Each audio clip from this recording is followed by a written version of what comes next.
البدع والأهواء، أهل البدع العقائدية وأهل البدع السياسية. نقول بيننا وبينكم السلف، بيننا وبينكم الكتب، كان فيقول البدع بيننا وبينكم. Bismillahirrahmanirrahim. Masih kelanjutan dari hadis Anas yang membahas apa itu? Dialog antara Nabi SAW dengan Mu'adz bin Jabal. Baik. Disebutkan di sini setelah mendapatkan kabar gembira itu bahwasanya Allah akan mengharamkan orang yang syahadatnya jujur dari hatinya, mengharamkan neraka. Qal ya Rasulullah afala ukhbiru bihan nas? Wahai Rasulullah, apakah boleh? Karena apa? Apakah boleh dan juga apa? Apakah tidak sebaiknya saya mengabarkan ini kepada orang-orang fayastabshiru? Kenapa tidak dikatakan fayafrahu dan maknanya sama? Kenapa? Ini menunjukkan kegembiraan yang besar. Berarti di sini ada isyarat bahwasanya apa? Kabar ini bukan kegembiraan kecil, bukan sekedar mereka akan mendapatkan tiap orang yang bersyahadat dapat rumah. Oh, insya Allah nggak ada orang kafir itu. Orang akan syahadat semua, tiap orang dapat rumah. Nah, itu kegembiraan. Tapi apa? Itu aja mungkin kegembiraan besar. Tapi ini jauh lebih besar, mendapatkan apa? Surga yang seluas langit dan bumi dengan keutamaan yang senantiasa bertambah setiap Jumatnya dan seterusnya. Maka dikatakan sebagai istibsyar. Kenapa? Dzaharal farah fi basyarotih. Ini karena apa? Kegembiraan itu sampai nampak di kulit-kulitnya.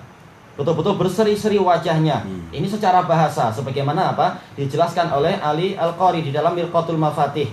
Kenapa kegembiraan dikatakan istibsyar? Karena kegembiraannya bukan semata-mata dalam hati, bahkan tampak dalam basyarah. Basyarah artinya adalah kulit dia.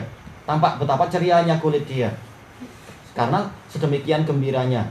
Nah, Rasulullah memang beliau adalah orang yang paling jujur. Kegembiraannya tampak sangat sampai apa? Wajah beliau itu bagaikan potongan emas ketika sedang sangat gembira. Betul-betul sangat jujur, menggambarkan apa yang di hati. Sebagaimana ketika beliau sedang sangat marah, maka wajahnya dan pipinya itu tampak seperti apa itu? Biji delima, merah sekali. Baik. Kemudian untuk yang sebelumnya ada faedah tentang apa? Labbaika Rasulullah, tidak ada ya.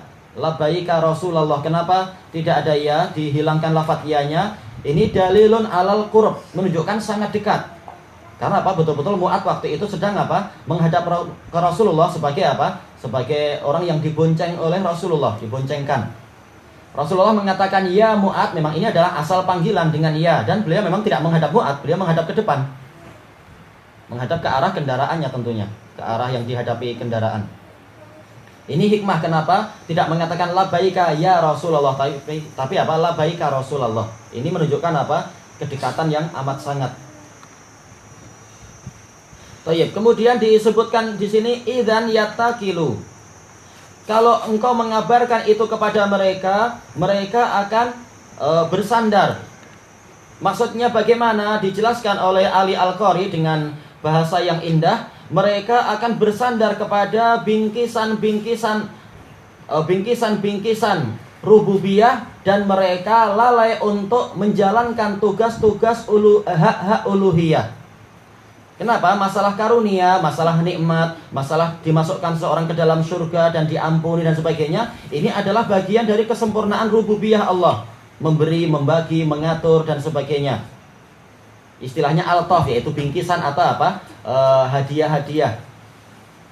Dan mereka akan nanti apa? Mereka akan lalai untuk menjalankan apa itu? Al-wajibat al-uluhiyah. Hak-hak uluhiyahnya Allah untuk apa? Disembah. Malas untuk menyembah, malas untuk sholat, malas untuk zakat, malas untuk haji. Toh saya sudah dijamin masuk surga. Dan kata beliau, dan ini adalah keadaan orang-orang yang imannya tidak kuat. Kata beliau, adapun orang-orang khusus seperti Mu'adz bin Jabal, seperti para khulafaur rasyidin, bahkan apa? Kata beliau, 10 orang yang dijamin masuk surga, semakin mereka diberi jaminan dari Allah, semakin mereka rajin ibadah. Kemudian dan memang pemimpin mereka seperti itu, yaitu Nabi Muhammad SAW. Ketika ditanya oleh Aisyah, yaitu apa? Ya Rasulullah, lima fa'alta dzalik? Wahai Rasulullah, kenapa Anda melakukan itu? Wa qad ghafarallahu laka ma taqaddama min dzambika wa ma ta'akhkhar. Sementara Allah telah menjamin mengampuni dosa Anda yang dulu dan yang belakangan. Maka Rasulullah mengatakan, Afala uhibbu an akuna abdan syakura?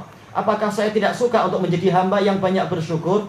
Jadi semakin dikasih karunia justru apa? Semakin rajin ibadah, tidak seperti orang sufi. Belum dapat dalil khusus untuk dia sudah malas. Oh, saya sudah makrifat, saya tak perlu lagi ibadah. Apalagi kalau hakikat, oh saya adalah Allah itu sendiri. Kalian harus sujud pada saya, seperti ucapan Husain bin Mansur al-Hallaj. Ini orang-orang yang baru dapat khayalan sudah apa?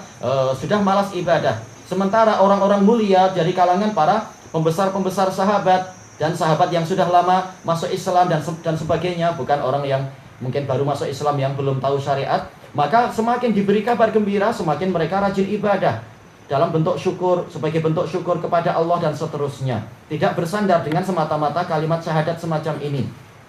Kalau orang awam walaupun sudah puluhan tahun masuk Islam seperti masyarakat kita sebagiannya, disuruh sholat mengatakan nggak apa, kalau kita sudah syahadat.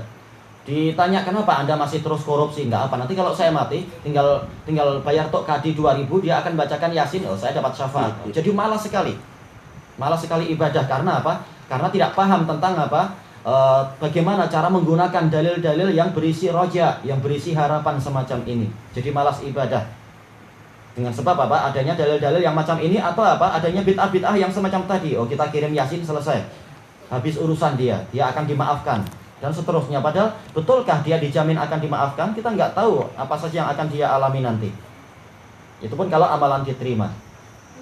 Baik, kemudian fa akhbara biha Mu'adzun inda mautihi ta'assuma. Baik, Mu'adz bin Jabal ketika akan meninggal, ini menunjukkan apa? Memang inda maut itu bukannya orang sudah mati tapi akan mati. Beliau mengabarkan itu. Kenapa? Ta'assuman. Ini adalah wazan tafa'ul untuk apa? Yaitu tolabu izalati aslil fi'il.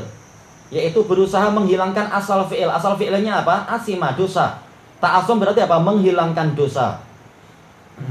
Baik.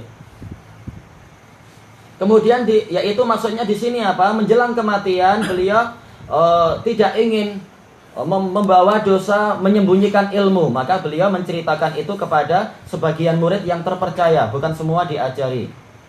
Baik. Apakah ini boleh? Boleh, karena Rasulullah pun mempraktekkan itu. Buktinya apa? Hadis yang sebesar ini diceritakan kepada Mu'adz. Bukan berarti semua orang tidak tahu. Mu'adz tahu. Demikian pula apa? Diceritakan pada Abu Hurairah sebagaimana dalam hadis yang lain. Menunjukkan apa? Bukan berarti hadis ini haram secara mutlak untuk diceritakan kepada umat.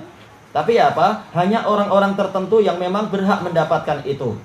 Makanya disebutkan oleh Ali Al-Qari di dalam Mirqatul Mafatih, ini menunjukkan bahwasanya Rasulullah tidak mengharamkan secara mutlak, tapi apa? Boleh memilih murid-murid tertentu yang diharapkan mampu memahami dan mengamalkan hadis ini sebagaimana mestinya, bukan salah penerapannya. Dan ini makna ini juga telah disebutkan jauh sebelum itu oleh Al-Khatibul Baghdadi di dalam Al-Jami' li Akhlaqir Rawi wa Adabis Sami'. Beliau menyebutkan boleh seorang guru itu untuk apa? Memilih murid-murid tertentu untuk dikasih hadis-hadis tertentu. Kemudian mendatangkan apa? Kisah Syu'bah Ibnu Hajjaj dengan beberapa muridnya, dan juga apa? Kisah Al-A'mas dengan beberapa muridnya sebelum apa? Mereka tanpa mereka mengajarkan itu kepada keumuman murid. Menunjukkan itu boleh memilih murid tertentu untuk mendapatkan tambahan ilmu tertentu. Kenapa? Karena memang ilmu itu tidak mungkin diberikan sekaligus. Ada orang yang belum siap untuk mendapatkan ilmu ini, ada yang sudah siap mendapatkan tambahan, dikasih tambahan, dan seterusnya. Ilmu itu diajarkan secara bertahap. Mu'adz sudah siap dengan yang semacam ini. Demikian pula para 10 orang yang dijamin masuk surga siap mendapatkan hadis semacam ini dan tidak kemudian berhenti beramal. Maka mereka diajari seperti itu. Baik. Disebutkan dalam kalam Imam An-Nawawi di sini apa? Khaufan minal ismi fi katmi hadzal ilm. Karena beliau takut terkena dosa ketika menyembunyikan ilmu ini. Kata Ali Al-Qari di dalam kitab itu juga, dalam kitab Mirqatul Mafatih, yaitu apa? Bahwasanya ulama yang besar semacam Mu'adz bin Jabal, yaitu tidak mungkin dia tersamarkan tentang apa? Hukum menyembunyikan ilmu, karena ayat-ayat banyak membicarakan masalah itu. Innalladzina yaktumuna ma anzalna minal kitabi minal kitabi wal huda min ba'di ma bayyanahu lin-nasi fil kitab ulaika yal'anuhumullah wa yal'anuhumul la'inun. Sesungguhnya orang-orang yang menyembunyikan apa yang telah kami turunkan di dalam Alkitab, yaitu berupa apa? Bayinat. Maka mereka itulah setelah kami terangkan itu kepada manusia, maka mereka itulah orang-orang yang mendapatkan laknat oleh Allah dan dilaknat oleh orang-orang yang melaknat. Dan juga apa? Mu'ad jelas dengan ilmunya beliau tahu tentang sabda Rasulullah SAW, man su'ila an ilmin fakatamahu uljima bilijamin minan nar yaumal qiyamah. Barang siapa ditanya tentang suatu ilmu lalu dia menyembunyikannya, maka dia akan diberi tali kekang dari api neraka di mulutnya pada hari kiamat, dan seterusnya. Oleh karena itulah maka Mu'ad bin Jabal dengan dalil-dalil yang beliau miliki, beliau tahu bahwasanya larangan Nabi waktu itu bukan larangan yang mutlak, tetapi apa? Kata Ali Al-Qari, larangan untuk orang-orang tertentu dan untuk waktu-waktu tertentu.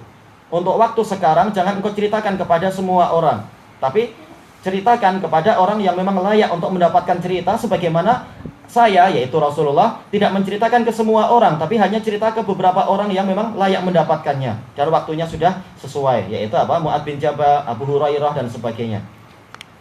Baik. Nah, ini menunjukkan apa? Bahwasanya semakin tinggi ilmu seseorang, dia akan semakin mampu untuk menggabungkan, untuk mengkompromikan dalil-dalil yang tampak bertentangan. Dalil yang melarang menyampaikan ilmu yang ini, dan dalil yang apa itu? Melarang menyembunyikan ilmu. Gimana cara mengkompromikannya? Yaitu lihat orangnya dan lihat suasananya dan seterusnya. Baik, ini cara diantara cara untuk apa? Menjamak dalil-dalil yang tampak bertentangan. Tayyib ilahuna wallahu a'lam.